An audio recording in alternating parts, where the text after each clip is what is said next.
khê ngày muốn nhom ban hai nhà đó này thay nhom ban đồ cho bạn mà tô bao nhóm bàn tay ngày đấy cứ nhom một hai đọc hay pk để nhom đồ mình nhom bao nhom hay mình nhom đấy cứ ở đôi mình nhom bốn đi mình nhom bốn cứ lê sai sập mùi hay mình nhom mấy đấy cứ lê sai sập tì hai đấy mình nhom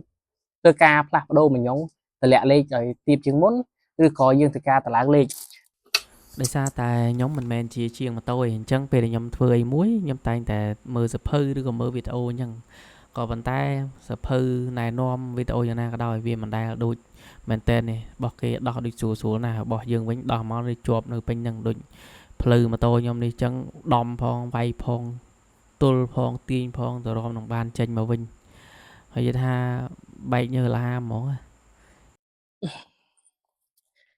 ឥឡូវដោះចេញហើយរំចេញវាយបខំឡើងពេញហ្នឹងហើយតែខ្ញុំត្រូវលាងវាស្អាតសិនមុនខ្ញុំដាក់ចូលវិញដូចគ្នាអញ្ចឹងខ្ញុំទុកវាម្ដុំសិនគឺបន្ទាប់ដល់ទៅធ្វើនោះគឺខ្ញុំត្រូវដោះច្រវាក់នេះចេញខ្ញុំលើកវាចេញផុតពីមញងមកដើម្បីកុំឲ្យយើងទាញមកទាញកង់ចេញអត់បានដោះច្រវាក់ហើយមែនណាទាញកង់ម៉ូតូមកទឹកអាដុំប្រាំងនឹងទៀតសារ៉េទ្រាំចេញបានលោកអើយហើយបើបងប្អូនចង់មើលថាវីដេអូខ្ញុំអាធ្វើបបាក់ហ្នឹង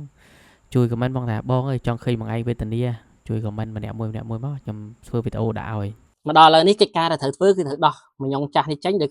ដោះចៅ6គ្រាប់នេះហើយយើងដាក់មញងថ្មីចូលប៉ុន្តែមញងថ្មីមិនចាស់គឺទំហំខុសគ្នាមញងចាស់នេះគឺទំហំលេខ46មានន័យថាថ្មិញរបស់វាគឺ46ហើយកាពិតបើយើងត្រូវធ្វើឲ្យល្អមែនតើគឺយើងត្រូវតែទិញគេហៅថាម៉ាឡែតអូតូឬក៏ម៉ាឡែតសោគីឡូ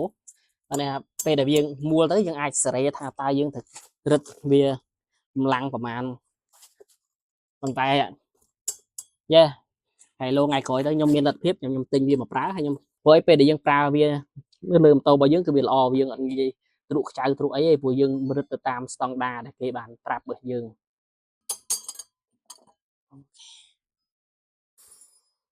អញ្ចឹងដូចអ្នកគ្នាឃើញអញ្ចឹងនេះគឺជាមញងចាស់នេះគឺជាមញងថ្មីទំហំរបស់វាអត់ដូចគ្នាទេ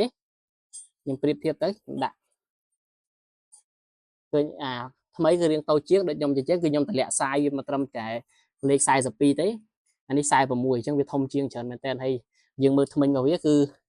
វាស៊ីចង់អស់ដែរហើយអញ្ចឹងនេះគឺជាមញងថ្មីខ្ញុំដាក់ចូលវិញជាទូទៅបើសិនជាយើងចាប់ចៅដែលវាមានច្រើនគ្រាប់បែបនេះគឺគេ recommend ឲ្យយើងរឹតវានៅក្នុង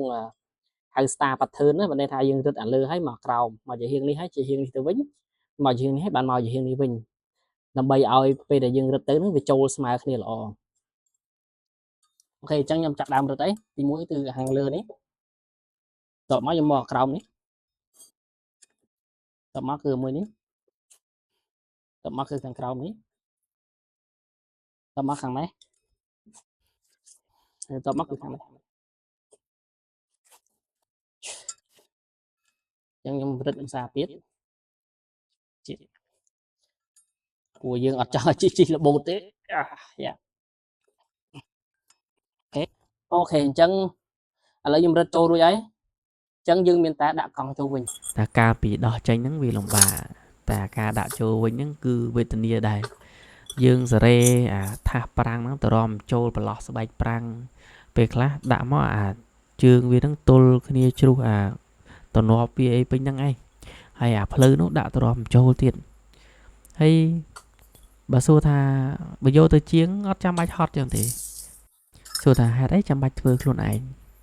សម្រាប់ខ្ញុំពេលដែលខ្ញុំធ្វើអីមួយខ្លួនឯងជាពិសេសរឿងកាប៉ិកប៉ុករឿងអីហ្នឹង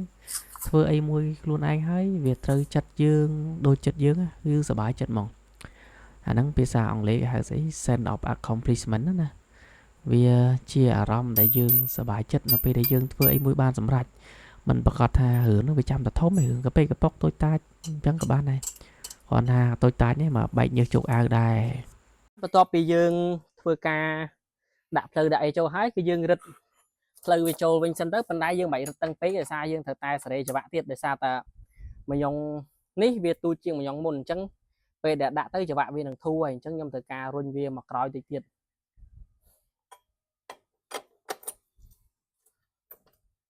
ហ្នឹងហើយរឿងបន្ទាប់គឺយើងត្រូវតែធ្វើការរឹតច្បាក់សេរីច្បាក់យើងឲ្យត្រូវណា ខ្ញុំធ្លាប់បានធ្វើវីដេអូពីការរត់ចង្វាក់ហើយប៉ុន្តែអ្នកនរគ្នាត្រូវតែទៅមើលផងតែដោយសារតែម៉ូតូនេះមិនម៉ូតូនេះទេប្រដាប់នេះកន្លែងតពួកចតុលហ្នឹងណាគឺម្ចាស់ម៉ូតូមុនគាត់ទិញខុសតែពិតគាត់ត្រូវទិញសម្រាប់ចាប់នៅខាងក្រោមនេះទេដោយសារតែ KTM នោះគាត់មានកន្លែងចាប់នៅខាងក្រោមហ្នឹងប្រើសោលេខ M10 ប៉ុន្តែម្ចាស់ម៉ូតូមុនគាត់ទិញអានេះមកចាប់ទៅវាអត់ត្រូវដោយសារពេលដែលយើងលើកទៅគឺវាបាំងកន្លែងសោនេះកន្លែងសេរីចង្វាក់នេះអញ្ចឹងខ្ញុំត្រូវតែតម្លាក់ចតុលនេះវិញហើយខ្ញុំរឹតចង្វាក់ហើយបាទខ្ញុំអាចលាងម៉ូតូព្រោះអីម៉ូតូជិះប្រមាញ់កាត់ភ្លៀងបន្តិចឥឡូវប្រឡាក់ទៀតហើយបងប្អូនអូខេអញ្ចឹងរឹតចង្វាក់ហើយចាំយើងនិយាយគ្នាថាហេតុអីបានខ្ញុំធ្វើការតម្លាក់លេខមញងហ្នឹងក៏ដូចជាដូរមញងអូខេឥឡូវការដូរមញងក្រោយរបស់ខ្ញុំគឺរួចរាល់ហើយមិនមែនសន្មត់ទេគឺរួចរាល់តែម្ដងអញ្ចឹងមូលហេតុដែលខ្ញុំធ្វើការដូរមញងក្រោយលើកនេះគឺដោយសារតែដូចទាំងអស់គ្នាដឹងថាខ្ញុំជិះម៉ូតូផ្លូវឆ្ងាយច្រើនអញ្ចឹងពេលដែលខ្ញុំជិះម៉ូតូផ្លូវឆ្ងាយបើសិនជាមញងធំវាពេលដែលយើងរត់លឿនវាធ្វើឲ្យងាងម៉ាស៊ីនពេលប៉ុន្តែវាស្ទុះ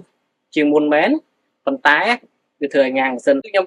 ចង់ឲ្យម៉ូតូខ្ញុំរត់នៅ RPM វាទៀនបន្តិចដើម្បីយើងទីមួយយើងសំចៃប្រេងផងដោយសារយើងមែនតើនេះគឺផ្លូវត្រង់រហូតទេយើងអត់សូវធ្វើការវ៉ាចែងឲ្យច្រើនទេបើសិនជាអ្នកនរគ្នាប្រើប្រាស់ម៉ូតូនៅក្នុងក្រុងច្រើន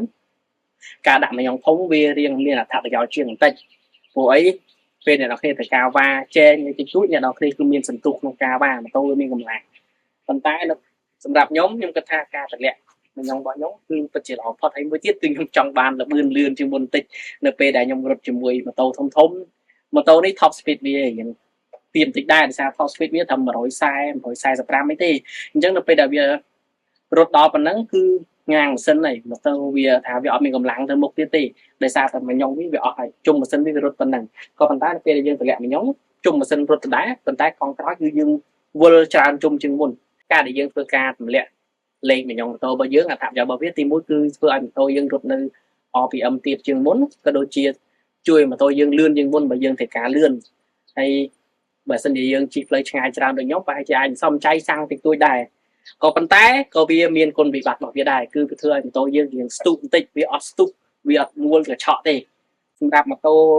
ផ្សេងវាមានប្រព័ន្ធនៃការគ្រប់គ្រងក៏ដូចជាប្រព័ន្ធនៃការវាស់លឿនផ្សេងគ្នាម៉ូតូខ្លះវាស់ជាមួយនឹងប្រអប់លេខម្ដងវាស់ជាមួយនឹងម៉ាស៊ីនតែម្ដងម៉ូតូខ្លះយើងម៉ូតូខ្លះមិនម៉ូតូខ្លះទេម៉ូតូដែលមានABS គឺច្រើនតែប្រើប្រាស់ sensor របស់ ABS ដើម្បីធ្វើការកណនាលឿនក៏ប៉ុន្តែសម្រាប់ម៉ូតូ KTM គឺគាត់ប្រើ speed sensor តែម្ដងអញ្ចឹងទោះតែខ្ញុំតម្លាក់មញងខ្ញុំលើកមញងឡើងខ្ញុំតម្លាក់មញងអីលឿននៅក្នុងកុងទ័ររបស់ខ្ញុំគឺនៅតែដដែលគឺនៅតែ accurate ត្រឹមត្រូវដដែលអញ្ចឹងខ្ញុំអត់ខ្វល់ទៅធ្វើការកណនាថាបើសិនជាខ្ញុំតម្លាក់មញងអញ្ចឹងបើក្នុងម៉ូតូខ្ញុំ100តើលឿនមែនតើខ្ញុំប៉ុណ្ណាដោយសារតែម៉ូតូនេះគឺវាប្រើប្រាស់ sensor speed នៅកង់មុខដើម្បីវាស់ហើយដោយសារឥឡូវថ្ងៃនេះថ្ងៃចុងសប្តាហ៍ហើយសង្ឃឹមថាអ្នកនរគ្នាធ្វើដំណើរប្រកបដោយសុខសុវត្ថិភាពហើយជួបគ្នានៅវីដេអូក្រោយទៀតបាយបាយ